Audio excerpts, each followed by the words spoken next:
Greetings from Tokyo, my dear friends. This is Daisuke, and I am I am so thrilled and happy because we are joined by a great guest.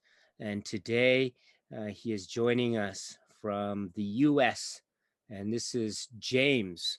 And James is a great film enthusiast and Criterion connoisseur with his own YouTube channel, which we will talk about, I hope, during the course of this conversation and interview. But before we get into that, James, welcome. It's a real great honor. Thank you very much for being here. Well, and thank you, Daisuke. Thank you, Daisuke. This is just an incredible honor. I really appreciate the invitation to be, on this with you. I've definitely, have been a fan of your channel for, a long time, and definitely love to talk with folks about Criterion and just to, share the love of cinema with people. So this is definitely, a tremendous honor, and just really happy to be a part of this discussion. You are very kind and generous with your words, and I'm very touched. And believe me, the honor is all mine. The honor is all mine. So you thank you so much, James, for what you do. And I think that's a great place to begin before we go any further, because, all right, for anyone who might be meeting you, James, for the first time, maybe could you let us know a little bit about yourself and your YouTube channel? Okay. Well, my name is James Merritt. I live in the Atlanta, Georgia metropolitan area.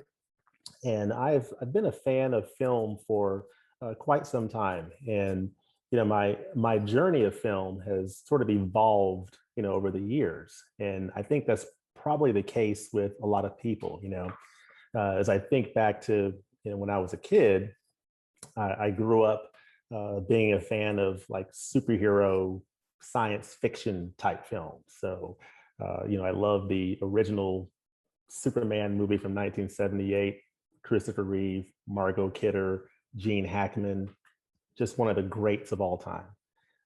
I love the Star Trek films with the original Star Trek crew from back in the day. And, was actually a fan of the Star Trek films before I got into the Star Wars films. And so I watched, science fiction films, some of the, Schwarzenegger Terminator films, and even, guilty pleasures such as Down and Out in Beverly Hills with Richard Dreyfuss and, Bette Midler and Little Richard and Nick Nolte, a movie that I'm still waiting to get a Blu-ray release. I don't think it's ever come out on Blu-ray. And I want that film to come out. I don't think it's ever going to come out on Criterion. I don't expect it to necessarily, but I just love that film. It's a guilty pleasure of mine, from the 80s that I love. And then all the way up to, say, 91, one of the tentpole releases in cinema, Terminator 2 Judgment Day, was just a fantastic, Schwarzenegger epic film. And so I got into, other action films through the 90s. And somewhere around, I guess, the early 2010s is when I sort of ventured outside of American films into more international cinema and got into the Criterion collection around 2013. That was sort of the time that I got into Criterion and really branched out into more international, more international fare in cinema. And it really, for me, has been just an expansion, of my horizons in the world of cinema. And just one of the things that I personally find so awesome about collecting Criterion is that there's so many discoveries. Every month when they present their announcements, like they just recently released, the announcements of what they're gonna release in August of this year, every month there's a new discovery for me. There's something on there that I'm like, oh, I never heard of that film, from that director. And it's just an opportunity to just expand your horizons and learn something um, that you've never, heard of before, discover something new that's incredible and beautiful that you never even knew existed before, but now, through Criterion, you have exposure to it. Like there's this Polish film, Ashes and Diamonds, coming out in August from Criterion that I've never heard of that film before, but I'm looking forward to checking it out at some point. And then in some cases, even films that I might not have even heard of, but is helmed by a director that I have a lot of respect for. So Beasts of No Nation is coming out in August as well. Cary Joe Fukunaga, directed that film, and I know that director from True Detective, which the first season of that with Matthew McConaughey and Woody Harrelson is just one of the best seasons of television ever. So for that reason, I'm interested in that film. So just I think Criterion is a great way to just discover cinema in all of its varied forms, from like the high classics from the masters all the way to films that are like The Breakfast Club or Fast Times at Ridgemont High or what have you. So it's just a really good mix of cinema from Criterion that is part of the reason why I really appreciate collecting, those films. But, the last 10 years collecting Criterion has really sort of expanded, what's out there for me. So it's just fun. Oh, that's so interesting, James. Yes, and the excitement of the sort of thrill of discovery, I can completely agree, and I do believe too that, of course, there are many options for discovery, Yeah. and Criterion's not the only way. Of course, there are many ways, but Criterion's a great way, one of the great ways, I think. And so I share your enthusiasm for it Yeah. very much.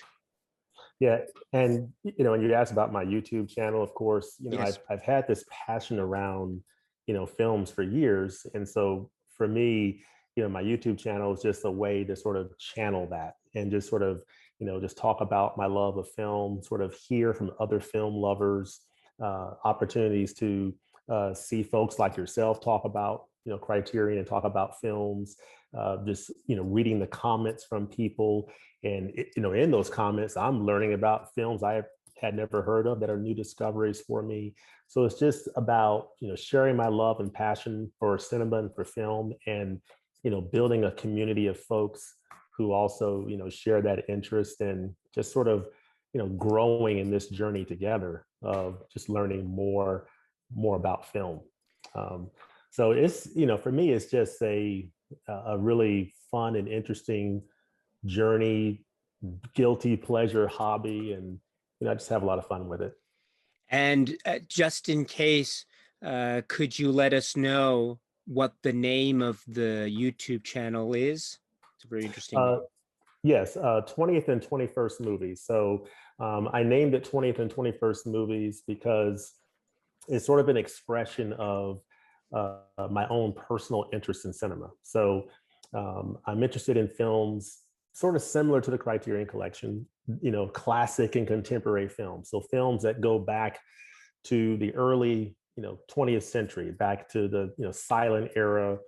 I love Charlie Chaplin films, Harold Lloyd, Buster Keaton. So going back to like the 1920s, all the way up to, through the 30s or 40s, the golden age of in Hollywood, international films from around the world over those decades.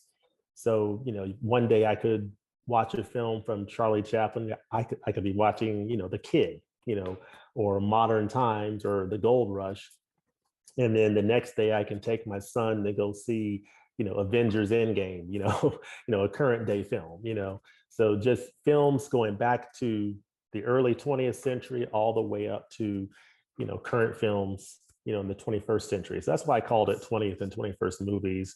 We're about all things cinema, and it's just covering the depth and breadth of film through the ages, and just appreciating, film in all its forms, from the serious classics like, Seven Samurai, or Bergman or Fellini, to, lighter fare, that, some might debate, should this even be in the Criterion collection? But, I think it all kind of has a place, because it's all an expression of, it's all part of the cinematic experience. So, um, but it does make for interesting debate, when people talk about, should Armageddon or The Rock or certain films be in there. But I think I think it all makes for, a pretty interesting discussion and debate. Oh, thank you very much. And so, 20th and 21st movies. So all the information on the channel, the link to the channel will be in the description box of this video. So I encourage everyone to check out James's channel and subscribe to it and comment and check out all those great videos, including, among others, you have or a number of Criterion videos, Criterion related videos. So that's stuff that I always like to watch. So thank you very much for that. So please, I encourage everyone to check out James's channel, 20th and 21st movies. It's really great, fantastic. Are there any, well, actually, speaking of Criterion, then could I ask, when you said that you entered into Criterion around, what was it, 2013, I want to Yeah, I say? think it was around 2013, I Okay. think, is when I started Do collecting you remember Criterions. oh, I'm sorry, what were those titles that were your inaugural first Criterion titles? Yeah, so I currently have in my collection probably a few hundred over the years of going, collecting through all these Barnes and Noble sales, and from Amazon, and from, ordering directly from the Criterion site. But for me, it all began, I think, in 2013 in Costco, which Costco used to sell Criterions, a limited, it's a retailer here in the United States, and they used to sell Criterions. They had their own little mini Criterion sale, if you would. So they'd have like 3 or 4 Criterions, and they would sell them all for half price. They haven't in the last several years, but I saw a film that had a really interesting title that really grabbed me. And at the time, I was not into Criterion at all. I didn't even know what the Criterion collection was. But I saw John Travolta sort of sitting, sort of slouched down, in this, in this room. And it's a film from 1981 starring Travolta, Nancy Allen, and John Lithgow. It's a Brian De Palma film called Blowout. So this, I believe, is my very first Criterion. And I've got, several hundred editions in my collection, box sets. But to this day, this still stands as one of my absolute favorite editions. I absolutely love this film. De Palma was one of my favorite directors. And for me, I mean, I love this film on so many levels. I love films that that really express the process of making films. So films like this, of course, in this film, John Travolta is a sound man, and he witnesses an assassination. So you get to see the filmmaking process. And what I really like about this film is that it's a film from 1981. So you're seeing like his like now antiquated equipment that he's using, from a sound man standpoint, and he's splicing together the pictures to make a moving picture and syncing it with his audio using his old equipment. And it's just fascinating. I love him in this movie. It's one of his best performances. And so this still stands as one of my favorites. So it started with this one. And then I think the second edition I picked up was one that is also very special to me. It stars James Caan and is Thief, also from 1981. I love this film so much. James Caan, I mean, going back to, of course, in The Godfather, he's awesome. But incredible in this film. I absolutely love this film. And I also have a sort of a special place in my heart for films from the 70s and the 80s. I just love that time. So this is one of my favorite editions.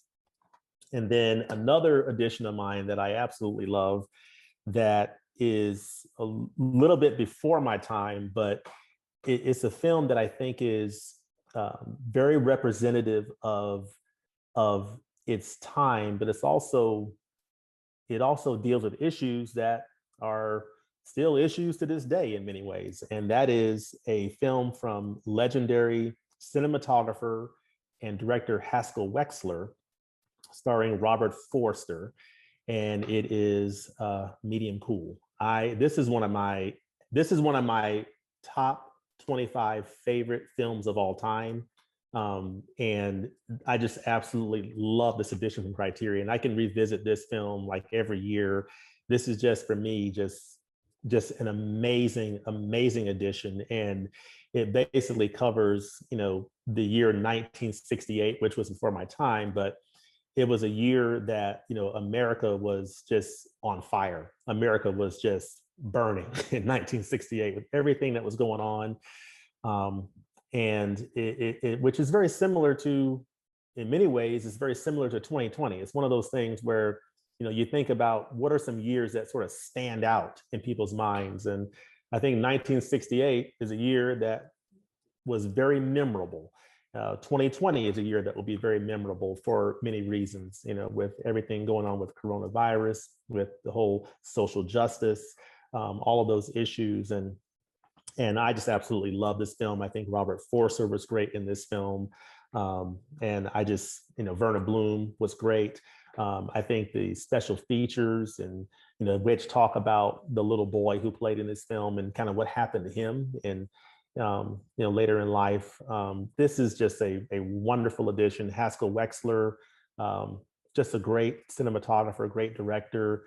The whole world is watching. The whole world is watching. I just love this film. So if you haven't checked this out, if you haven't seen this, check it out. It's a great film. So it really, these three are the films that sort of started it for me. And, from there, I got into, like Seven Samurai and the Seventh Seal and the 400 Blows and, all the standard classic films that people would, if people ask, what are some criterions that you would recommend? I'm starting to collect in the Criterion collection, what film should I pick up? Typically people will say, oh, the Seven Samurai, get the Seventh Seal, get the 400 Blows, get Fellini's 8.5, and those absolutely.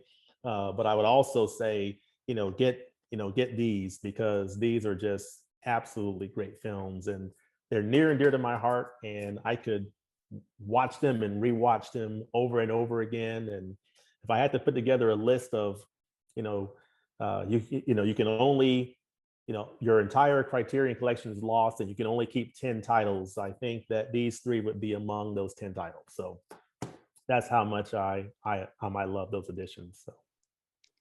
Well done. Well done. I completely and thoroughly respect that selection. And I am so impressed that those would be your entry points into the Criterion collection. Medium Cool. Yes, you're absolutely right. That film deserves as much attention as it can get. And it is, yes. And Thief. I've mentioned it before, in passing somewhere, but I was saying to someone or on a video, when I die and I shuffle off this mortal coil, one of my wishes would be, if there's a funeral or something, I would want the soundtrack to Thief to play at my funeral, because it's such a cool, oh my God, that's just a cool, that is one component. Dream. Yeah, one of the incredible, just incredible. Yeah, just one of the components. It's a very kind of one of the components that makes it of many cool components, and very like shocking in many ways, but so impressive. And then Blowout, right? Blowout, the De Palma film. I don't want to go into spoilers, but Um, that has one of the most arresting uses of slow motion I Oh have ever yes. encountered. And it's Hmm. slow motion because we know De Palma is an artist, and he is also very much technically minded when it comes to the application of lenses and split screens and slow Oh yeah. motion and Hmm. all these photographic tricks that are really awesomely applied. But Yep. here there's also the way that like it comes at a moment where you want the people to run to get there as quickly as possible, because there's this huge terrible situation that could happen, and you want the people to get there in time, but it's doing it in slow motion. It's almost Yep. dragging out the suspense, dragging out the agony. At the point where you want people to run as quickly as they can, you have them shown in slow motion, and that is agonizingly brilliant. Yes. Yeah. Well Yeah. I mean, done. yeah. I mean, De Palma is one of my favorite directors. I mean, I love. I mean, I love his work.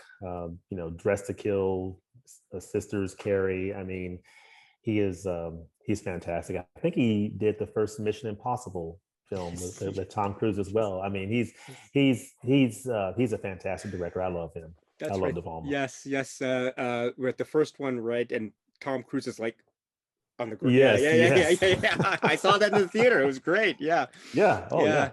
yeah. And then, but the trailer.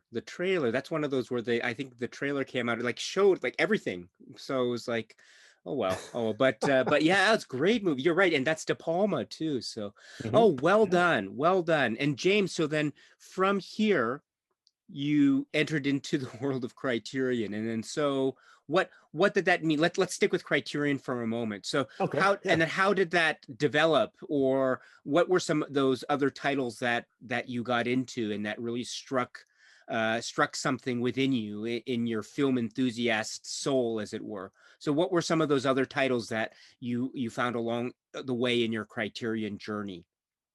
Okay. So for me, as I said, when I started getting into Criterion, that's when I really got into more international type films. So I had some exposure to it with films like The Girl, the Dragon Tattoo a few years before, which I love that film. That's a great, great film from Scandinavia that I really love, and I also love the American remake of it with Daniel Craig. I think that's almost as good as the original, but prior to that, I hadn't done a whole lot in the way of international films. So I started getting into more in Criterion, more international films. So watching like The 400 Blows from Francois Truffaut, Jules and Jim was one of my early Criterion editions, which I just absolutely love that film. I love The 400 Blows. I love Breathless from Godard. Godard's probably my favorite of the French New Wave directors. I just love just so many of his films. He's probably a little hard to grasp, but he's just so visionary and so forward thinking in his films. And so I just got more into international cinema. Kurosawa with Seven Samurai, High and Low, Rashomon. I just fell in love with all of these films from outside the United States, and just really discoveries of these films that I had never even heard of, but just realizing how awesome world cinema is. That there's a lot of great films made in the USA, and that's great, but there's also a tremendous amount of cinematic greatness outside of the US that Criterion really just sort of opens the door to and just invites you to explore more of. And there's the more that I explore, the more I realize there's so much I haven't seen. And every month that Criterion announces their new titles, I'm reminded of that because I'm hearing more films that I've never heard of that. I never even heard of that director, but it's a new entry point, a new discovery to learn something, new about a different filmmaker that opens up, another, area of the world. And part of why I love that is you get to see the world through the lens of other people's perspectives. And so, looking at a film like the Apu trilogy, which is from India, which is another set that I love. This is from Satyajit Ray, and I just absolutely love these films. And I don't want to get into spoilers, but these films are just absolutely just heartbreaking and gripping on so many levels. And there is a scene in the rain in this film, Pather Panchali, that is something that I'll never forget, and it's just devastating and just incredible. And you're just seeing the world through the eyes of this young man growing up through the years and seeing what it's like, what it would perhaps be like to live in and grow up in India in the 1950s. You get a glimpse of that. You get a glimpse of what is life like in a foreign country like Japan, that I've never been to, want to visit someday. But even when I do visit, I won't see Japan as it was in the 1950s or the 1960s. I'll see Japan as it is now. But through cinema, you're able to see a different area of the world. You're able to see it at that point in time, and a time that is now gone. But it gives you sort of a time capsule of the way things were at that time and how people lived and what their experiences might have been like. And I just find that fascinating, to just sort of broaden your perspective beyond a US centric point of view, so to speak.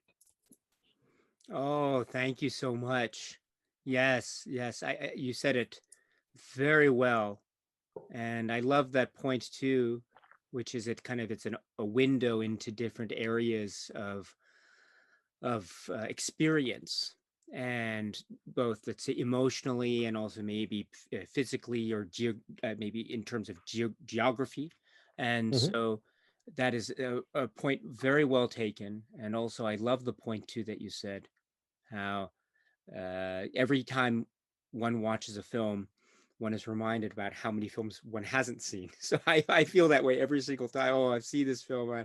Every time I see a film, I realize there are 10,000 or so films more that I haven't seen. So it's just an endless Yeah. journey, and that's part of the fun. Yeah, yeah, that's Yeah, well I said. mean, I heard somebody, and I don't know the exact number, but I heard someone say something like I don't know the exact number, but there have been tens of thousands or more films made, around Sure, the sure. world, probably 100, I don't know, maybe six figures. There are more films that have been made than you could ever possibly see. And so, Yeah. that in itself is, um, I guess there's a good side and a bad side to that. There's a lot out there to be seen, but you can't really enjoy it all. But I think that's in some ways the beauty of the journey, is that we can all go on a cinematic journey.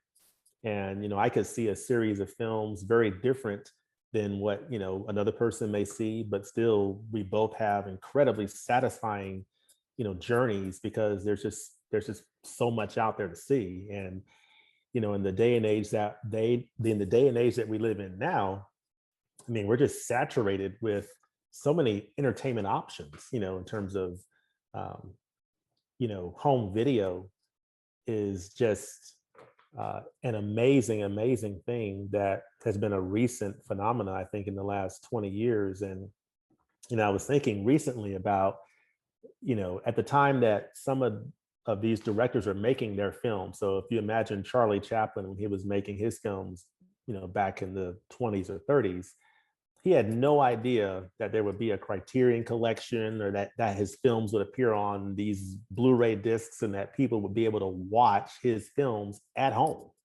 That wasn't something that I think he ever even imagined that ever being. But it's an incredible thing. Um, just the medium through which we're able to enjoy these films. I think we live in a great time to be able to enjoy these films in a way that previous generations of folks weren't really able to do. Um, and we also just live in a day, like I said, of just so many options. Amazon, Disney Plus, Hulu, Netflix. There's just endless options to watch film. There's just too much to watch, which is a good problem to have, I guess. Also the Criterion channel too. So Yeah, so there's and many other services of the sort. You're absolutely right. yeah, And then speaking of the current times that we're living in terms of physical media and accessibility and availability, I mean, there's a lot of stuff that used to be available only on VHS or rentals or yes. things of that sort. So, and we're speaking about Criterion. You'd mentioned, I think, earlier about how you had, say, other box sets and things of that sort. So I wonder what that means. Does that mean, are there other, say, physical media labels or other non-Criterion items that you have in terms of, say, your collection, as it were? Are there any other labels or titles that you really enjoy in your collection? Oh, yeah, absolutely. I mean, Criterion, most of my collecting now is mostly Criterion. And I do some select few other titles along the way. So I recently picked up Soul, which won the Academy Award Best Animated Feature this year. Great film. I have yet to see it, but I also have a set here from my favorite director of all time, and this is for me. I love so many directors. I love Kubrick, De Palma, Christopher Nolan, Catherine Bigelow. I love so many directors. Quentin Tarantino is probably my favorite current active director, but my top director of all time for me that stands above all the rest is none other than this man right here. To me, this man, Alfred Hitchcock, is and he has ties to Criterion because there's several Criterion Collection releases that are of his films, but Alfred Hitchcock is responsible for some of the absolute greatest films of all time on so many levels. I mean, not just the execution of these films from a directing standpoint, from an acting standpoint, from an editing standpoint, the music and his associations with Bernard Herrmann and creating some of the most epic soundtracks ever put on films like Vertigo. The soundtrack to Vertigo is is just a masterpiece. I mean, Psycho. I mean, even people who haven't even seen Psycho, they hear that music and they know, oh, that's Psycho. Um, but this man is responsible for some absolutely incredible films, and of course, this set here is a 4K Ultra HD set. It's got four of the films that most people probably would be familiar with when they hear Alfred Hitchcock. So, Psycho obviously would be the one that probably comes to mind for most people. And I absolutely love it on here. Vertigo, amazing. All these films look great in 4K Ultra HD. They've been beautifully restored. And this is just, I love this set so much, of my favorite director. When I go back to like my early days of cinema, when I was talking about, I was a fan of Star Trek and Superman when I was a kid and all that stuff.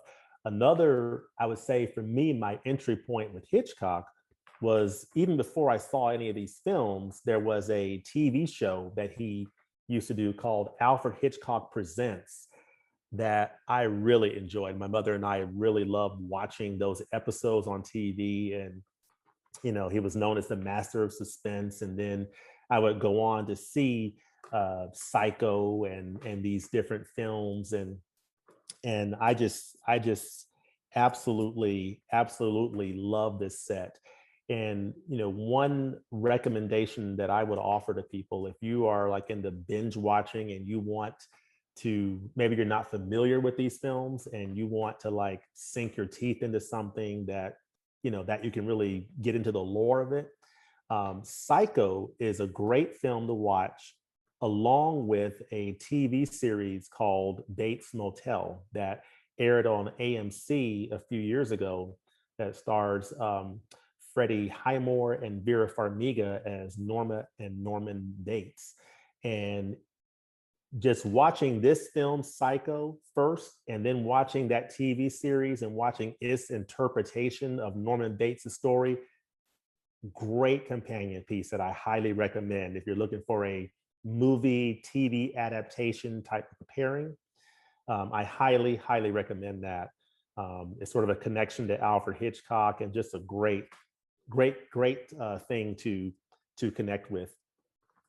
Another recommendation along those lines would be, and this is has sort of has a Criterion link, is The Silence of the Lambs is one of my favorite films, and it has a Criterion edition. And a TV series called Hannibal a few years ago aired on NBC for 3 seasons, starring Mads Mikkelsen, and I highly recommend checking that out. That's a good connection point between a movie and then a TV series, based off of it.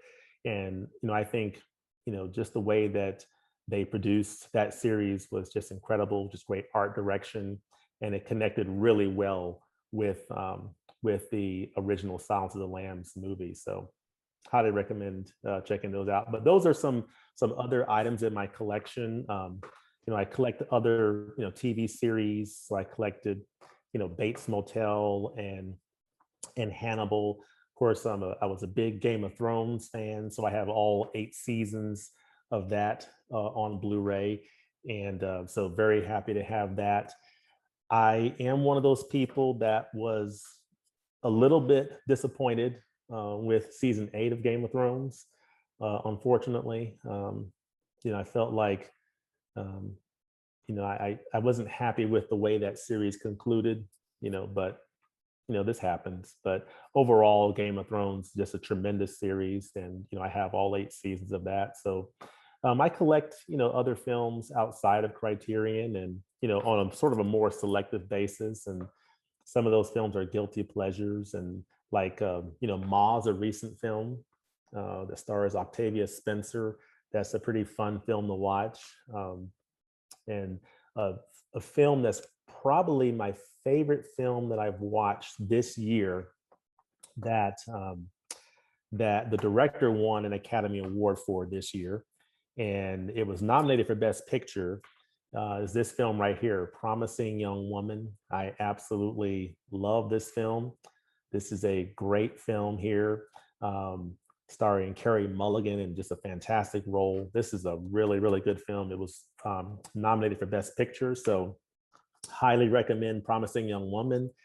Probably my favorite film that I've watched this year of new films. So it's that good. I've seen Sound of Metal, and I saw Judas and the Black Messiah, tremendous films. But I think I give a slight edge to Promising Young Woman of new films that I've seen this year so far. Oh, bravo, James. Thank you so much for that. There's so much there. So I gosh, I was on the edge of my seat when you were saying, "Oh, my favorite director is." It could be the, and it's something. Oh, Alfred Hitchcock. That was great. You have this. That was wonderful. It was just like watching like a suspense movie. What could it be? What could it be? Right. So I was wonderful. And then it was so thrilling to hear you talk about Hitchcock, Mm-hmm. the works by Hitchcock, and the Yeah. those 4 core films Mm-hmm. are iconic in many ways. You're absolutely correct. But his filmography is quite vast, as Yes. you know. Yeah. Yes, and these films here are the films that most people are familiar with, but of course, I also love like his beginnings back when he started, when he was in England, and he did his early films like The Lodger and The Man Who Knew Too Much, and those early films, A Lady Vanishes, when he was still in England, and then made his transition to and I think in 1939 to Hollywood, and signed on with David Selznick, and did Rebecca, which was his only film to win Best Picture, which is surprising. But he did Rebecca and did Notorious, and just went on this just tremendous run in America. But just a great filmography, and I just love his films. He's like up there for me, That's great. That's great. Actually, I think I might. Yeah, yeah. I have some. I've just been watching. Yeah, here. So yeah, so I've been watching some Hitchcock films or rewatching them again. Uh, the Blackmail and here Under Yes. Capricorn. So here's some Hmm. other. Yeah. So that's great. And then I have a Oh few yeah. others here actually. Yes, I was watching this one too, which is an early. Rewatching it, it's a very very early one from the early 1930s. Juno and the Paycock. Yes. Yeah, Yes. which is Hmm. and so I've been just Blackmail, Juno and the Paycock, and then also I have it here somewhere. Oh, Yeah, and I um, have these like old DVD sets with all those like old films, like yeah, yeah, yeah, Juno and the Paycock and Blackmail, and from like Mill Creek, and they're obviously the quality is not great. It's from probably almost 20 years ago, and whenever I see them, it makes me think. I really hope that Criterion can release more of this film. Trying to think. I think the most recent was The Lodger, I think, of the releases, and I'm still waiting on Spellbound to be announced. And I mean, the more Hitchcock in the collection, the better. I mean, just keep it coming, Criterion. I mean, just bring more Hitchcock. Restore them. Bring them forward.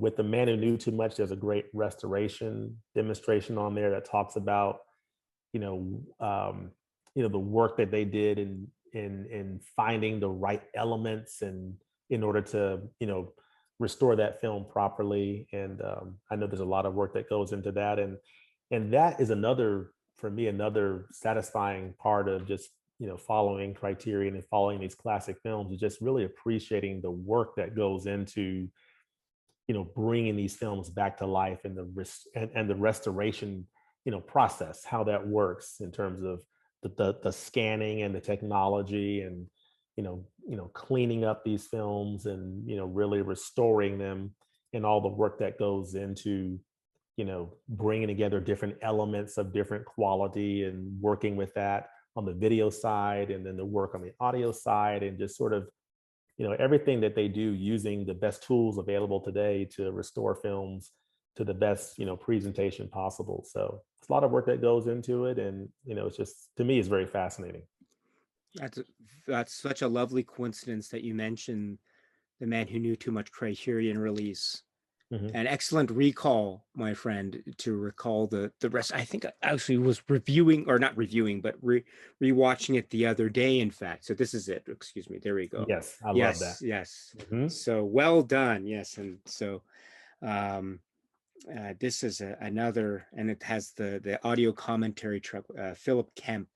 So Hmm. It's a good one. yes, oh, and well done. Yes, and I share your hope for a re-release of Spellbound. It's Hmm. conspicuous that you have Notorious, which got the Blu-ray release or the re-release, but now I suppose we're waiting for Spellbound, which if it comes, that would be really great.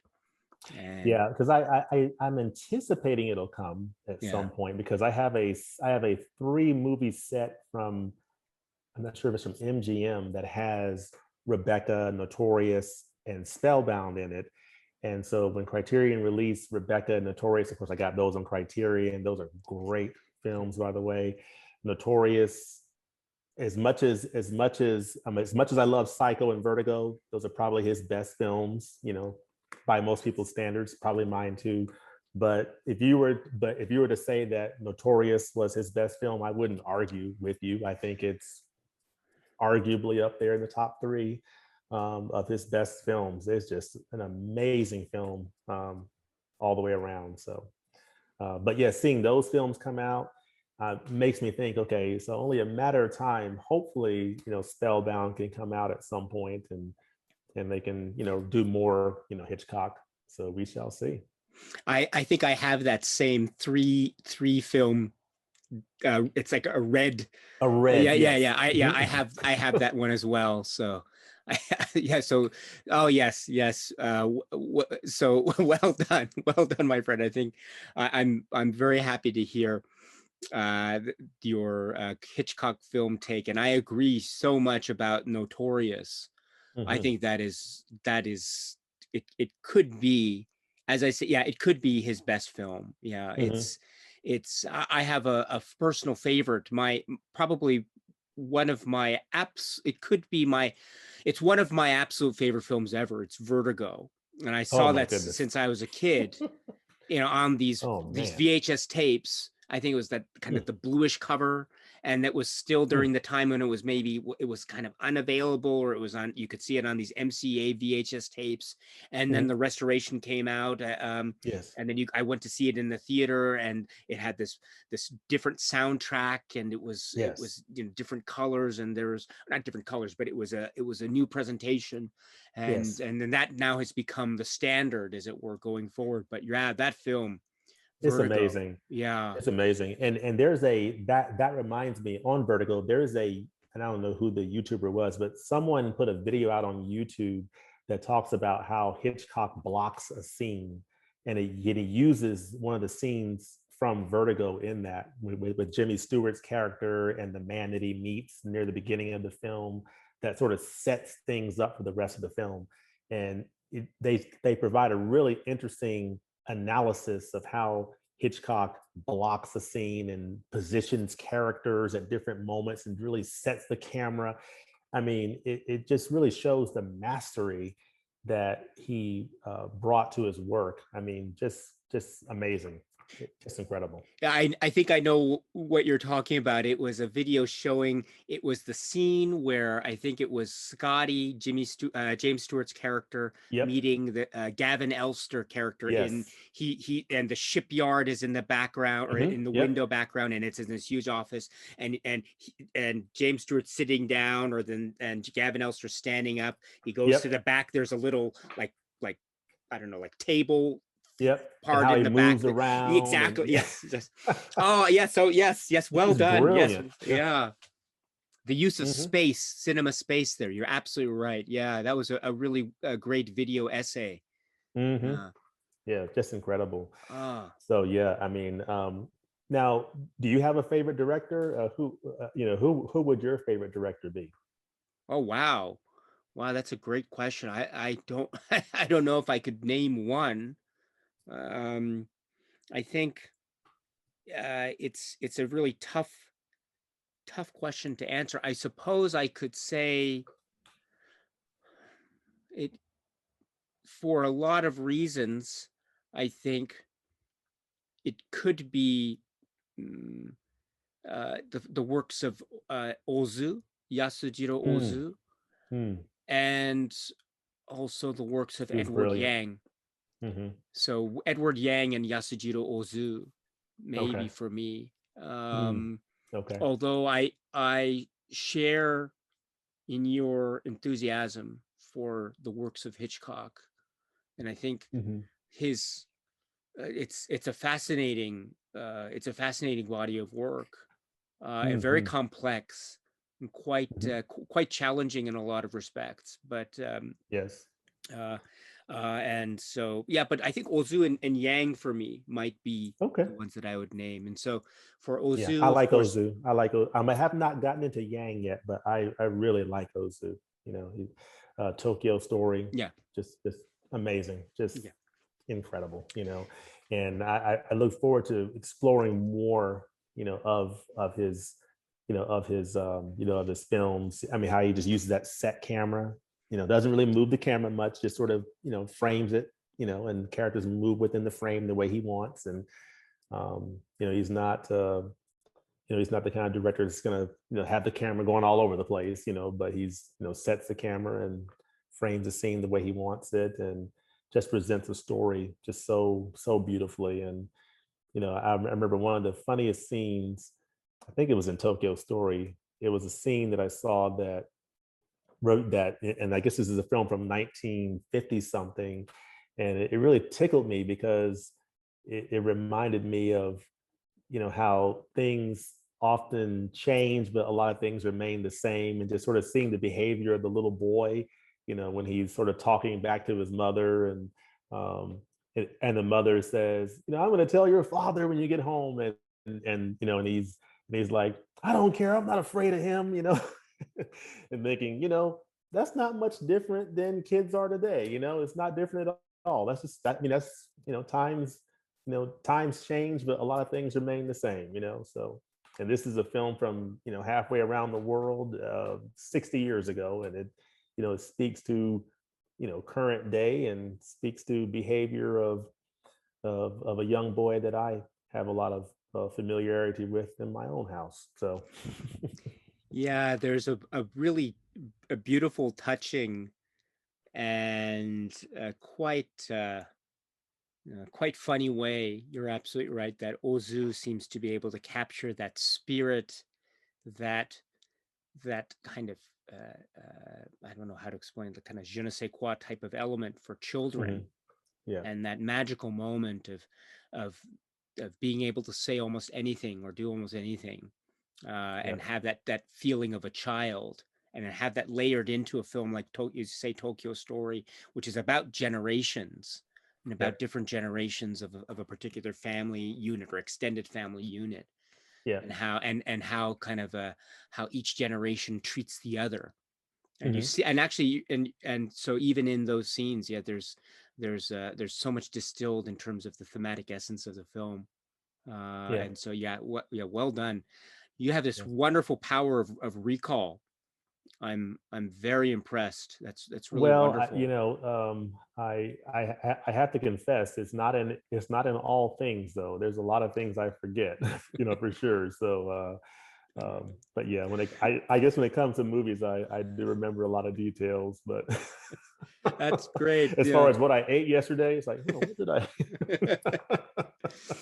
Yeah, that's oh wonderful. Yes, for films, yes, there's something special about films, I can, yeah, just Yeah, just those magical details. You're right. And actually, speaking of the film discussion, the yeah, you had mentioned something earlier, which I wanted to pick up on, which was when you were talking about other say other non-criterion items, for example, and you were mentioning, I think, Hitchcock, and then there were some criterion related things there, of course, like Silence of the Lambs, but you were also talking in that discussion in connection with, say, TV series and TV shows.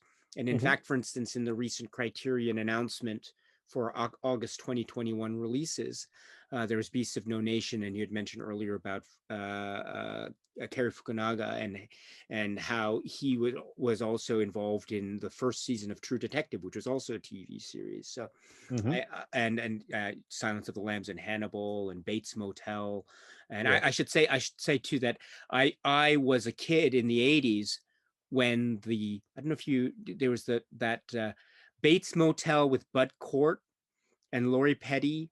It was Hmm. a pilot that I don't think ended up being anything, but it was Oh, broadcast really? on TV, and I Oh, recorded that. And I remember, and it was the whole setup was Norman's friend was taking over the Bates Motel, and that was played by okay. Bud Corden. So that was the whole premise of that, and it was going to be this series, which was, I would think, Interesting. kind of I never kind heard of of like that. Psycho meets The Love Boat. I think that was the concept. Okay. And so you'd have That's a pretty different eclectic mix there. yeah, but I think the point was that it would be different stories or different guests to the motel, and they would Okay. have some kind of maybe uh, relationship issue or some kind of traumatic issue or something that would somehow get resolved by the end of the episode. I think that was the premise, but it never went past, I think, the pilot or something. But I remember it Interesting. broadcast on TV, and I recorded it, and I watched it over and over. I wish I had that VHS tape, because I think it's a pretty rare item now. Maybe you can watch it online too. But yeah, so I'm so sorry about that. But No, it's fine. you had mentioned in this discussion about TV shows and Game of Yeah. Thrones and things of that sort. Hmm. So may I assume correctly that you are also a fan of TV series, and if so, what are some of those examples for you? Well, definitely Game of Thrones for me is, you know, I tell people, even though it still for me ended disappointingly with season 8 and to some extent season 7, I still sort of rank Game of Thrones as for me the greatest TV series ever for me. Just on the strength of those first like five, maybe six seasons, each season getting better and progressively better. The bold move they made in season one that I won't go into further detail. I don't want to spoil it for people who haven't seen it, but just an incredible, incredible series overall from the overall production and everything that went into it. And from a production value standpoint, um, just an incredible, incredible series. So I rate Game of Thrones very highly. Right behind that, for me, in terms of my favorite TV series, that's neck and neck with Game of Thrones, but a series that I think really executed all the way through. It did not falter at the end. It delivered all the way through, and that's Breaking Bad. To me, that TV series just it kind of started out a little slow in season one, and I started watching it, early on, or I started watching it and then I sort of put it down for a while because I didn't really like it at first when I watched the first episode. But then I came back to it and started to get into it. Season one began to grow on me, and then season two came, and it was like, holy crap! And it was incredible. And then season three was even better. And season four even topped that, and it kept getting progressively better. And unlike a lot of TV shows that kind of, sort of do this, they get better and then they sort of like, wear their welcome out before they finally just sort of, fade away. Game of Thrones I'm sorry, Breaking Bad just got better and better, for the, for the whole run. And I think just for me, it's one of the greatest TV series ever. I also like Bates Motel. I think Hannibal was really great. I'm trying to think. True Detective season one with McConaughey and Harrelson, I think was one of the best single seasons of TV ever. Just an amazing story. Season two was a bit of a dip for me. Didn't really do it for me as much. I like Vince Vaughn and Rachel McAdams, but I didn't really think that the story, really was great for season two. I think season three with Mahershala Ali kind of brought it back up, a little bit. So I thought that was much better. But I think season one of True Detective was just great. And as far as other TV series, The Americans, I haven't finished watching the Americans, but I really like that story. It takes you back to the 80s during the Cold War era. And so you've got, Russian sleeper spies here in the United States. And, they're a normal family, but yet they're spying on the US. And, you have the US agents who live in the same neighborhood, but they don't know they're spies. And you had that drama surrounding all of that. So, I've seen, I think, the first two seasons of that. So I have a lot more to watch of that series. But those are some of the TV series that I'm into that I really enjoy. But there's a lot of good TV. I guess on Disney Plus, I really like what Marvel has done with their MCU characters and making these great TV series. WandaVision, I still haven't finished watching it, but just such an inventive, different take that you wouldn't expect in terms of the direction that they've taken that story. Just incredible. So I've only seen like the first couple of episodes, and I'm really intrigued by it, but I need to finish watching that. But I also loved Falcon and the Winter Soldier, which I thought was really, really good. Really enjoyed that. That was a 6 episode, season. So some MCU things going on there. Loki's coming up. I haven't watched that yet, but I'm not even sure if it started streaming yet. But so that's sort of a flavor of the TV, series that I've been into.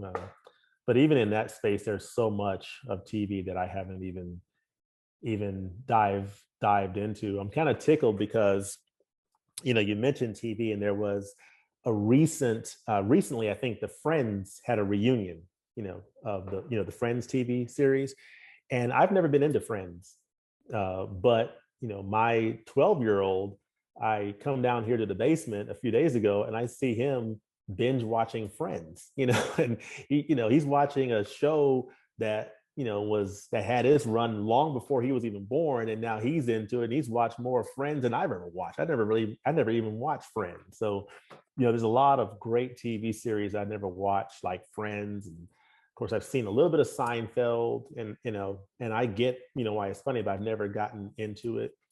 Cheers, so many just incredible TV series. And of course, back in the day, I grew up watching syndicated Good Times and the Jeffersons and Archie Bunker's Place, and Archie Bunker, and just all those just classic TV shows. And I grew up watching syndicated I Dream of Jeannie and Bewitched. So just a lot of great TV shows through the years. So TV is Oh, a great medium. oh, that's so interesting that you mentioned Friends. I think I wasn't aware of the reunion until I think it something came up, like a trailer came up in my feed, my YouTube like recommendations feed Mhm. last night, in fact. And so I was just, after I finished work last night, I was just just looking. Oh, there's something. Oh, there's the Friends reunion trailer, and so I watched that last night for the first time. So that's very interesting that Yeah, yeah. you mentioned that. Yeah, yeah. And so what is it? It's not what it's the cast coming together, right? And they're talking about it, or I'm not sure what the premise is, but Yeah, I'm uh, not sure either. I yeah. think I think that might be it. Okay. Um, Is that just them coming together, talking about it. It's been 25 years. I'm not sure, or yeah. something like that. Oh my goodness, it's been So yeah, already? My goodness. Wow. I'm not. I'll have to double check that, but Uh, it's been a number of years, and they're coming back together. David Schwimmer, Jennifer Aniston, yes. Matt LeBlanc, and all of them. So that's cool. And Yeah. that's a great TV series that had a tremendous run, and but I've never watched it, and it's sort of similar to what we were talking about before about film. Is that there's so much great film out there that I'll never see. So many great experiences in film that I'll never get around to, and but you just have to just enjoy, what you can partake in, just given the time that you have, and just enjoy the beauty of what you can partake in, and then that be part of your journey, and then other people have different experiences watching different films, and there could be some common intersecting points, but there's just so many options for entertainment these days, and so we live in some pretty cool times because of that. Yeah, well said. Once again, well said, my friend. Yeah. There's so much out there. And Oh I yeah. think, as you say, we are reminded practically every day as to how much it truly is out there. It's almost impossible to consume everything. Oh yeah. So, but we have to, we choose a certain type of genre or film or series, and then that branches off into other possibilities, Yeah. and the journey commences or continues, as it were. Yeah. So. Yeah, well said, well said. And the that and so it's amazing too that you have you that and then uh, alongside this, or together with this, you also have going back to earlier, you have your Criterion Yep. journey as Mhm. well, and that's also Oh ongoing. yes. And we know this too because you are talking about, say, Criterion Mhm. releases this year, and the recent announcements and recent releases, etc. Yep. So I suppose bringing back a little bit to Criterion, and then also things about that you talk about on your YouTube Yep. channel, 20th and 21st Movies. So uh, now that we're into like Criterion, and as you say, you're doing a lot of Criterion purchases and watching a lot of the films and talking about Mhm. them. Um, uh, are there any titles? Well, I kind of want to break this up because it's more fun that way. But let's take the first part. Let's stick with titles that have been released this year so far, Okay. in 2021. So, what are some of the titles, Criterion titles, in 2021 that let's stick with the ones that have been released first so far. So, what have been some of the releases that you have encountered from 2021 that really are highlights for you? Okay. For me, and it makes me this makes me interested to see what Criterion is going to come out with for the rest of the year. But so far, the three films that have really hit me the most this year, from Criterion for 2021. I'll start off with, of course, Joyce Chopra's Smooth Talk, which is just when I first saw this announced, I didn't really know much about it, and didn't really think a whole lot about it. But this is just an amazing addition from Criterion. I love the special features on here. The Joyce at 34 is absolutely extraordinary. I mean, that special feature also appears on Girlfriends, um, from Claudia Weil, which is one of my top 10 favorites of 2020. Girlfriends. I love that film. And I have a top 10 list from 2020, of Criterions, and when I do my top 2021 list, if this film is not on that top 10, then if this edition is not in my top 10 for Criterion for 2021, then Criterion's had an incredible year because this is an absolutely amazing release from Criterion. I love this film. So great film. I love the special features and just really amazing film. So Smooth Talk is up there for me this year. And the second one is from the director of my favorite Criterion from last year, which was Parasite.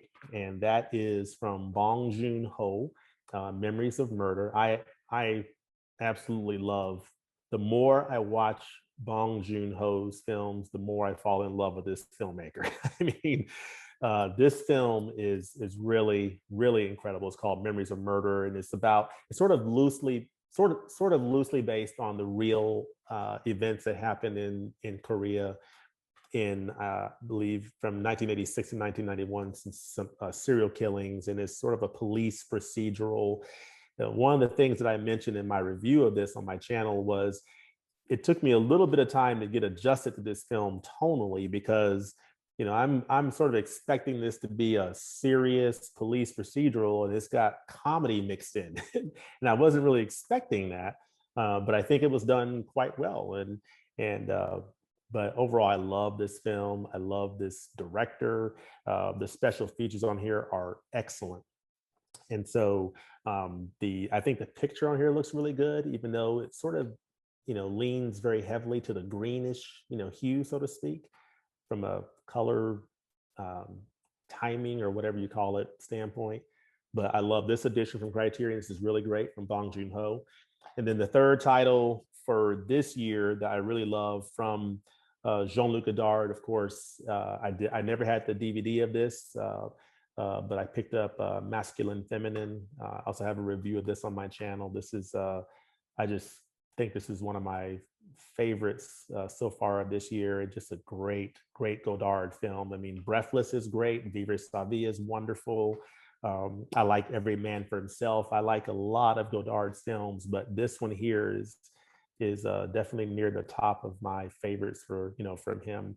I also have a review on my channel for Pierrot Le Fou. I think this one is a little bit better than that film, although I think Pierrot Le Fou is really good.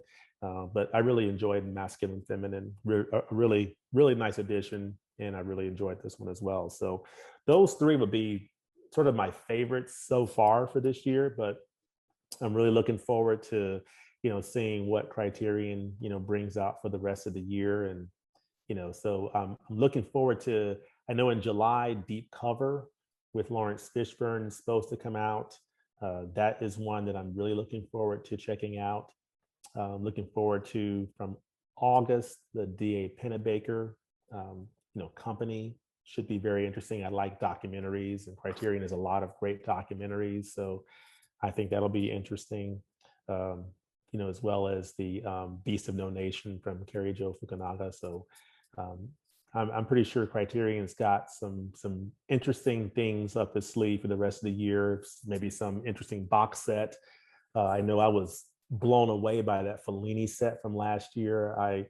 Toward the end of the November sale, um, I kind of waffled as to whether or not, do I want to pick it up? Do I not want to pick it up? I'm glad I went ahead and picked it up because I was just, it was for me, my entry point. Not my entry point, I guess my further exploration of Fellini, because I've seen 8.5 and seen some of his other stuff, Armor Cord.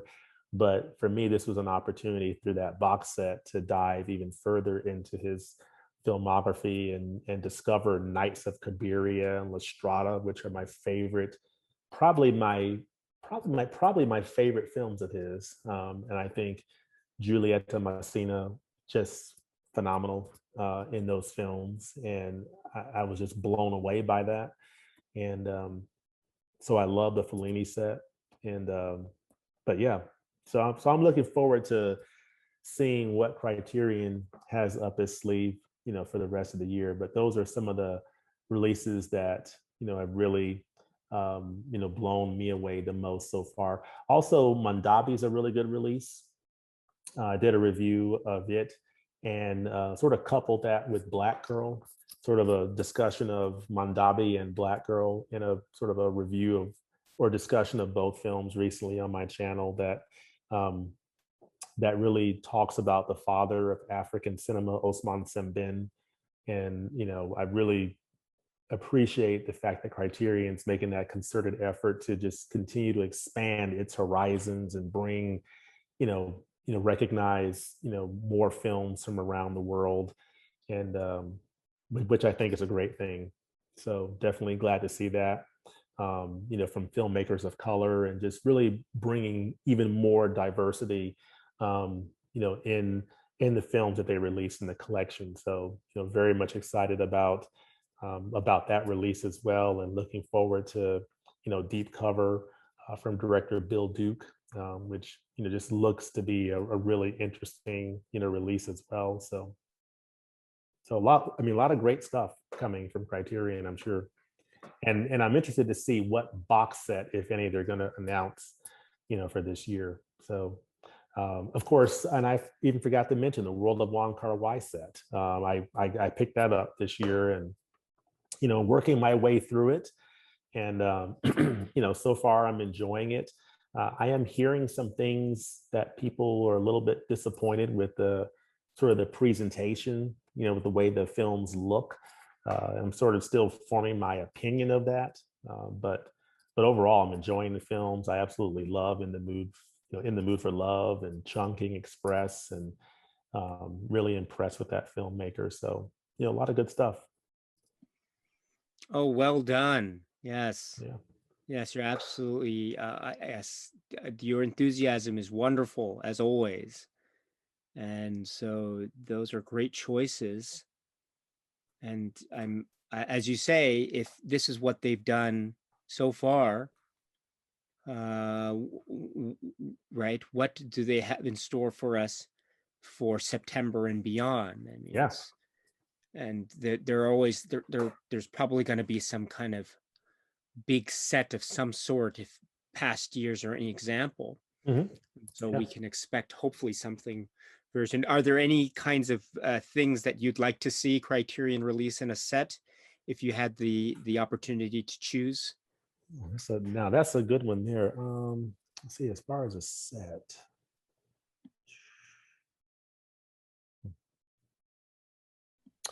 That is a good one. Sorry to put you on the spot. No, I know no, I was just sort of thinking, um, I don't know if they are thinking about like a, Kurosawa set or, um, uh, yeah, that's a good one. I am really not, sure what set I would want them to put out. Maybe a Kurosawa set, perhaps. But I have a lot of his editions. But I know there's something special that they could put together, for that filmmaker. He's one of my favorites. Um, so yeah, I'm sort of in the mode of just wanting to hear what they come out with and what they put together for us. I do know that a set that I haven't picked up yet that I want to at some point pick up because I haven't dived into her filmography yet is the Varda set. I've heard some really good things about that. Um, so I definitely want to pick that up. But yeah, I'm really more, and I think it's a great question.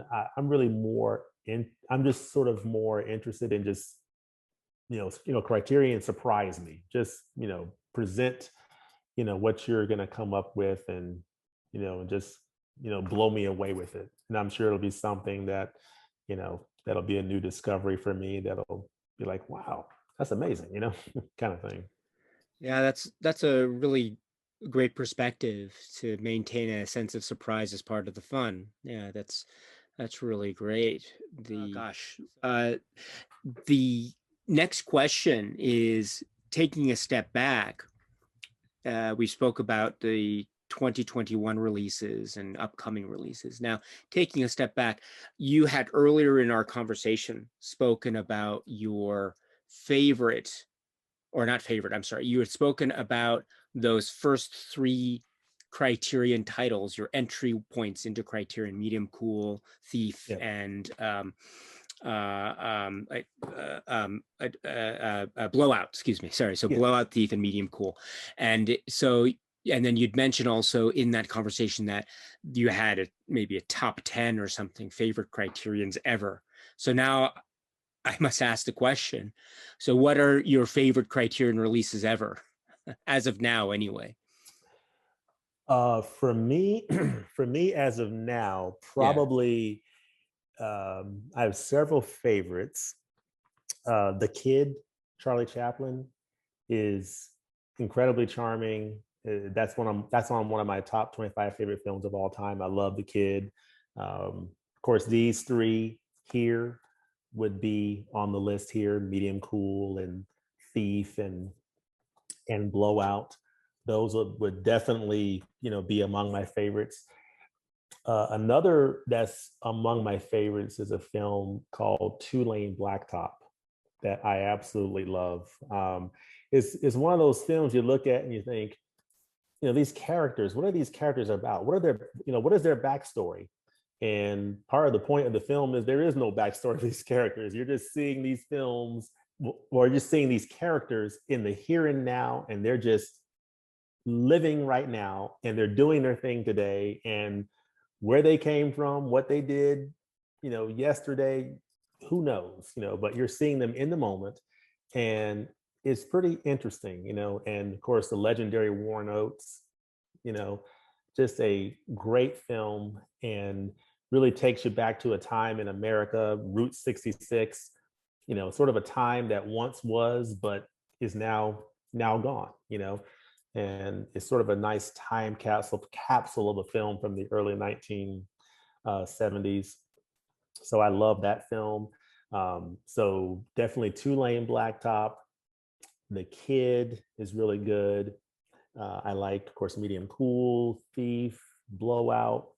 Another really interesting film that would be among my favorites in the Criterion collection is a film.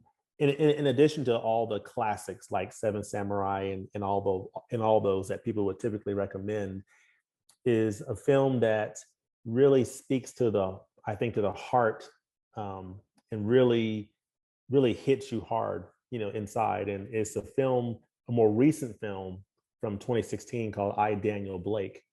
And that is a film that deals with sort of the challenges of dealing with the British social system, and a man's challenges just trying to get the benefits that he's worked all his life to receive, and just going through a heck of a time just trying to get those benefits. And he befriends a um, a single mother who's struggling through the system and who has two children, and it's just an incredible human story, and just really is gripping in terms of the lengths that people would go through to take care of those that they love. And it's just heartbreaking, and that film is just devastating on so many levels. But it's just a great film that sort of probably not one of the more popular titles. It's not up there with some of the popular films that people would talk about, but it's definitely one of the more human stories that I've ever seen in the Criterion Collection, called I, Daniel Blake. Just a great film. Of course, the Apu trilogy is great. So I have a lot of favorites that I haven't even mentioned. Of course, from last year, Parasite, which I am guilty of buying 3 editions of it. The first Blu-ray when it came out last year after it won the Oscar, then they came out with the 4K release, so I had to get that. And then Criterion announced that they're putting out something, so I had to get the Criterion edition, and so that'll probably be the last copy I buy of Parasite, but unless they have an 8K release, but at some point. But yeah, I mean, Parasite, just a great release from last year. Girlfriends, I love Moonstruck from last year. Claudine, I think The Elephant Man was an absolutely tremendous release from last year that I really was just blown away by. Um, and But yeah, there are so many great Criterions out there, and but the first 3 that I discovered early on in collecting Criterion, to me, still are near the top for me, along with Two Lane Blacktop, The Kid. Those are among my favorite Criterions, of all for me. And yeah, but the good thing is that there's so many more that I enjoy as well. But those are the standout ones, for me. Well said. I love that. It's great. And yeah, I, Daniel Blake and Two-Lane Blacktop, among your favorites that you mentioned. That's really Hmm. wonderful. And those are those. You're right. They're those. It's those are very unique, and they have different perspectives, obviously, in terms of Hmm. what their subject matter is. But they're Yep. very impactful in their own ways. Oh, yes. Um, and so are there any titles that you haven't gotten yet that you really want to get, or that are on your wish list at the moment? At the moment, if You I were to mentioned, I'm look sorry, at, you mentioned the Varda set. I'm yeah, sorry, the Varda as an set, example. yeah, for me, I would say I'm just sort of looking through what's been released this year. It's on my phone here. Definitely want to get the Varda set. Defending Your Life is one that I'm looking forward to picking up. I like Albert Brooks. I love Lost in America. I love him in broadcast news, and I just really like him as a filmmaker. So it's got Meryl Streep in it. So I'm figuring that's going to be a pretty entertaining watch. I'm looking forward to getting, um, and I know I'm going to mess up his name, Ramani. A couple of films from, I think his name is Ramani, Chop Shop and Man Push Cart. I don't know much about those films, but I think they're New York City based, films about people, surviving under difficult circumstances. So one's a brother and sister, um, type, film. So I want to get those films. Of course, Merrily We Go to Hell sounds interesting. It's a pretty crazy title, but want to check that out. The Furies seems interesting. I like a good Western. So there's a lot of lot of interesting films. One film on here that I haven't gotten is Tuki Buki, which is another film which sort of reminds me of the Sembin films that I've been watching, which sort of have that Senegal connection. These are young people in Dakar, Senegal, who are dreaming of going to Paris and just sort of seeing their adventures. So don't really know much more about it than that, but it definitely seems interesting. And just for me, it's sort of opening my eyes to another, area and aspect of cinema that I knew very little of, that I didn't know anything about before, and that's African cinema. And so I'm definitely looking forward to just diving more into that as well. So lot of room for discovery for sure. Oh, thank you so much for sharing that. Yeah, there's so much out there, as you say, and the are there any titles that you would like to see Criterion release in the future? Sort of your own Criterion wish list, as it were. Spellbound is definitely one. Yeah, More Hitchcock yeah. for sure, and those would be the main ones for me. Would be more Hitchcock films, the better. Spellbound would be one, and let's see, those would probably be the main ones. In addition to that, I've seen a number of DVDs that I used to see in Barnes and Noble during the sales that I would look at and I would think, okay, if they ever come out with a Blu-ray for that, I'll probably pick it up. And The Hit was one of those films. So The Hit, I saw that DVD for many years. The Hit, well, I'm not going to pick it up. Maybe they'll upgrade it one day. And they did finally. So I picked it up. So great. Same thing with Do the Right Thing. I saw that DVD for years in Barnes and Noble and waited on them to finally put a Blu-ray out, and they did. So I was glad to see that. So, but yeah, mainly the more Hitchcock they can put out, the better in the Criterion Collection. In addition to just other filmmakers that I get to discover. So, yeah. How about Oh, yourself? What are some things that you are hopeful that Criterion uh, would would put out? that's a great question. Yeah, there are a number that I've mentioned quite a while ago, in fact, on a video that I uploaded, but it's been a few years since I made any comments of that nature. I suppose, oh God, goodness, I mentioned earlier the filmmaker Edward Yang, and he Mm, has there are a couple of films that he made or he directed that are in the Criterion Collection now. So, Yi okay, and yes, and A Brighter Summer Day.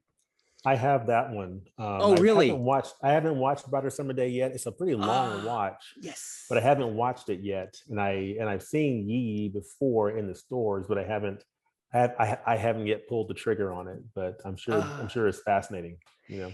yeah. A Brighter Summer Day might be my favorite Criterion ever. Oh, It's okay, yeah, okay. it's I'll have to check it out at some point. Then. no pressure, no That's pretty high pressure. praise So there. so so I think it's one of Okay, the most magnificent works that's ever been committed to film, to cinema. okay. Wow. And Okay. it's long. Yes, it's about 4 hours. But uh, it goes by very quickly.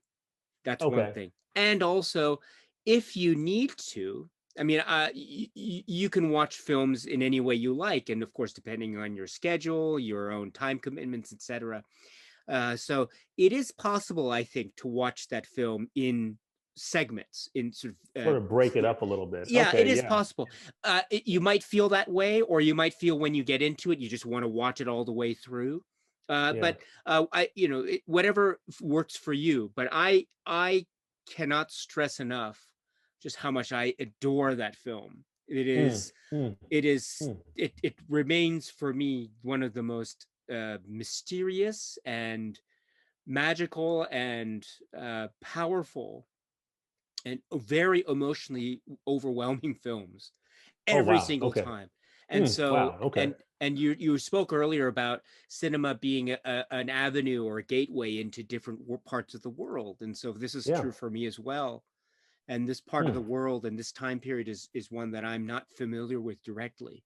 So there are okay. many things that I don't know, which makes the for me the Criterion supplements very helpful to get Mm, a grasp into the at least some of the basic points about the history at the time and the language, little points about language dialect that's used that goes way over my head, but okay. things like that. So it's that is a Whew. I love that so much. I'm so glad you have that. Yes. So Yes, I have yeah, it, and I haven't, and I do have a bit of a backlog. So, I that's one that based on what you're saying, I'm gonna have to move it up the list here of priorities to get to. I mean, that's pretty high praise if it's if it's your like favorite criterion. So I'll have to to that. But going back to what you're saying about breaking things up, I one of my favorites from last year was Christ Stopped at Eboli, oh which is yes, a long one as well, and I had to sort of yes, break that up into yes. like a couple of 2 or 3 evenings to watch it. But it is a man, that's a really really good film, and the music is just so captivating.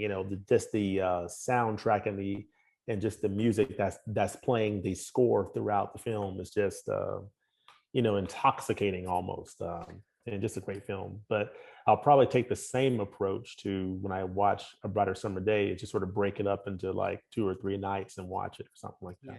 Oh, Christ stopped at Eboli. That I wow, well done. Well done. Wow. I'm so glad you mentioned that one. That was one of my favorites from last year as well. And Hmm. that's great too, because actually that the release that we had on the Criterion release from last year, actually that was the episode version of that Yeah. particular Hmm. work. So it wasn't Yeah. the shorter sort of like international theatrical release of that. So it actually it The suited TV episodes. Yeah. exactly. So it Hmm. suited the you could watch it in different sittings, right? So Yep.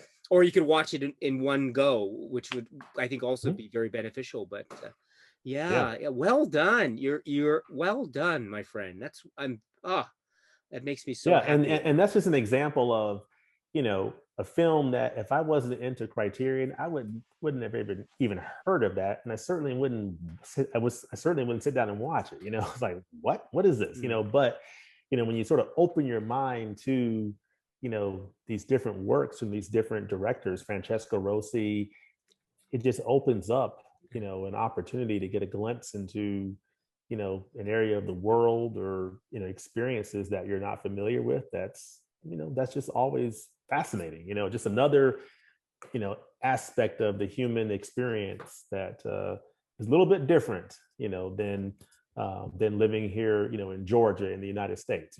Just slightly different. you know oh, but it's you have such a great perspective, my friend. It's and as I say, your perspective and then your power of recall is very impressive.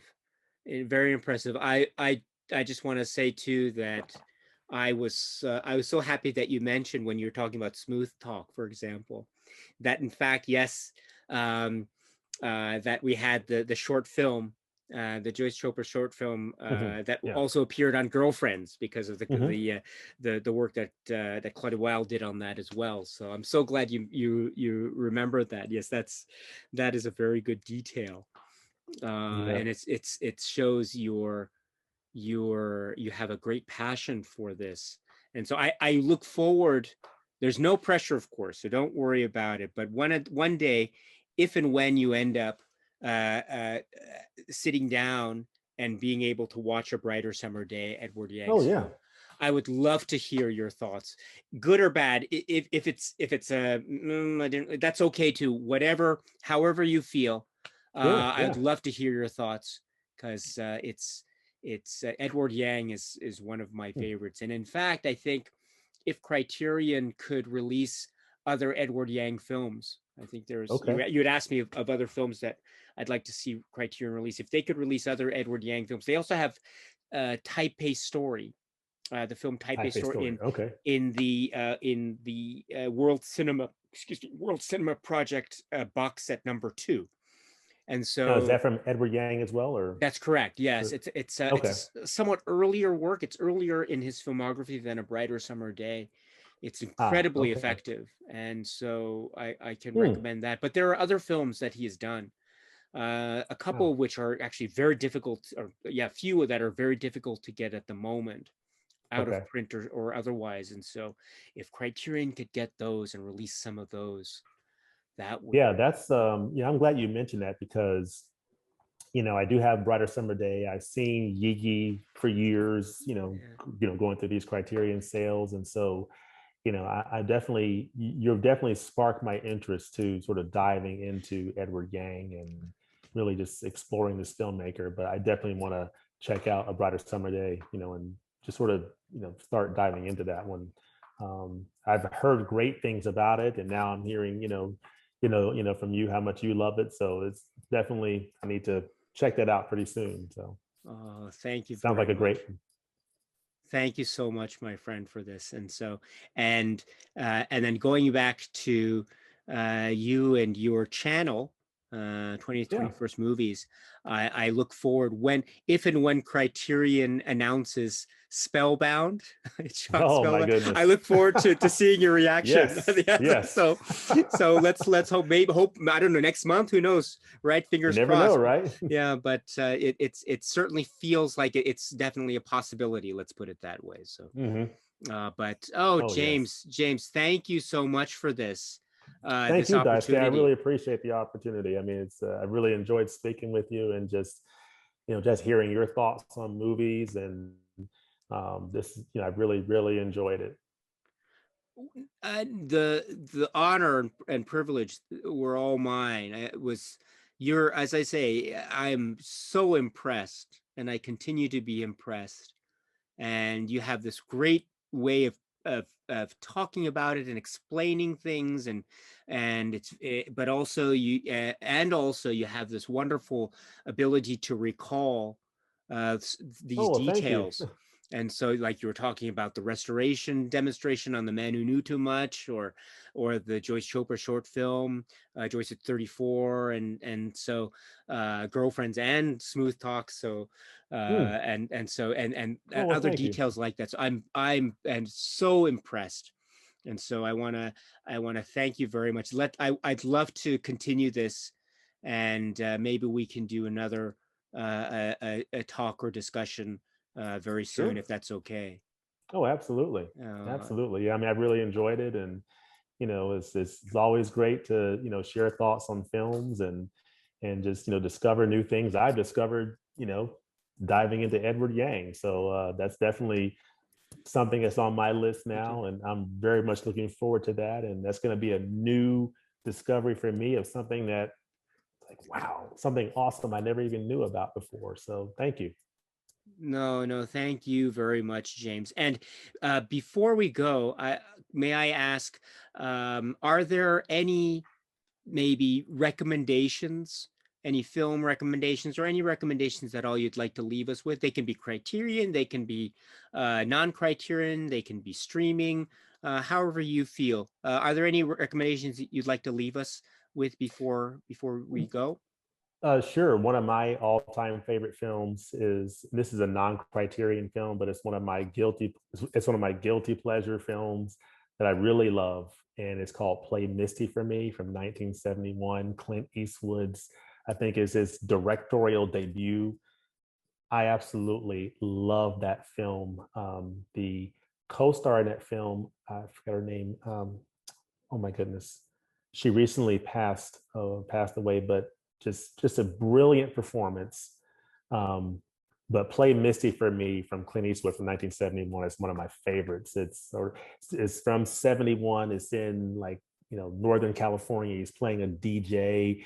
It's sort of a precursor to, you think about the inspiration for films like, Fatal Attraction in 1988. Well, it got its inspiration from 1971's Play Misty for me. So just a great film, and I absolutely love it, and just sort of love the connection between films. You see films like Fatal Attraction and know that, okay, that's connected to that film, or just films like I guess another non-criterion that's connected to a criterion is I love Quentin Tarantino films, and actually have a video coming out pretty soon of I do a director series. So last month I did one on Alfred Hitchcock, and now I'm about to release one on Quentin Tarantino. And my favorite Tarantino film is Kill Bill, the Kill Bill saga, and Kill Bill Volume 1 and 2. And those films were inspired by a Criterion Collection release called Lady Snowblood. So, Quentin Tarantino got inspiration for Kill Bill from that film. And when you watch the Lady Snowblood, if you're a Kill Bill fan, and you see the Lady Snowblood, you're like, wow, you can really see how those films parallel together. You're like, he totally was inspired by, by the Lady Snowblood. So those are a couple of recommendations, but that I would put out there of some really, really good films. Oh, James, thank you so much, and thank you so much also for mentioning the director spotlight series that you do on your channel. You mentioned Hitchcock, and you also mentioned Tarantino, oh gosh, I would love to talk more about those with you on another occasion. So Sure, let's do sure. that. Absolutely. Yeah. And then also one other thing too, before we go, could you just let us know once again about your channel, where people can find you, what it's called, and what you're doing, any upcoming videos you have planned, or anything of the sort? So once Sure. again, please let us know about your great YouTube channel. Sure. Of course, it's 20th and 21st movies. We're about all things cinema, and we're on youtube.com/20th and 21st movies. And of course, we focus on films from the early days of cinema all the way up to current day films. So it's really the full breadth of cinema, but focus mostly on the Criterion Collection. But we also do a monthly director series. So I had the opportunity to do director spotlights of Stanley Kubrick and Brian De Palma, Christopher Nolan, Spike Lee, Ava DuVernay, Catherine Bigelow, and of course, recently Alfred Hitchcock, my favorite all-time director. And pretty soon, putting out a video on Quentin Tarantino, who's probably my current favorite active director. And so I love his films. And so in each of those director spotlight films, what I do is I take 3 or 4 films from that director's filmography, and I'll just sort of talk a little bit about those films to just give a taste of what that filmmaker is about. I call it my Taste of Directors series. So it's not meant to be a full, in-depth, deep discussion about all things about that director, but it's just to highlight maybe 3 or 4 films from her or his filmography to give you a taste of what they have to offer. So that one coming out on Tarantino pretty soon, and looking forward to doing more later this year on on Kurosawa and Tarkovsky and other different filmmakers. So so we're doing Criterion Collection reviews, doing discussions on film directors, and just looking to branch out into other things. But it's just sharing the love of cinema, sharing the passion around cinema,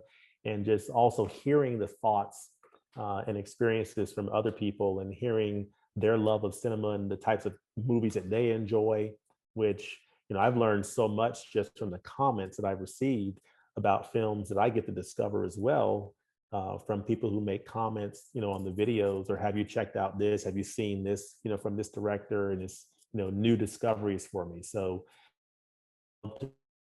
on film, and to hear other people's thoughts as well. So it's just an ongoing discussion as we build this community, and get to connect with other people who are in this space, such as yourself. And I just love all things cinema, and this is just a platform that gives an opportunity to talk about that. So I enjoy it.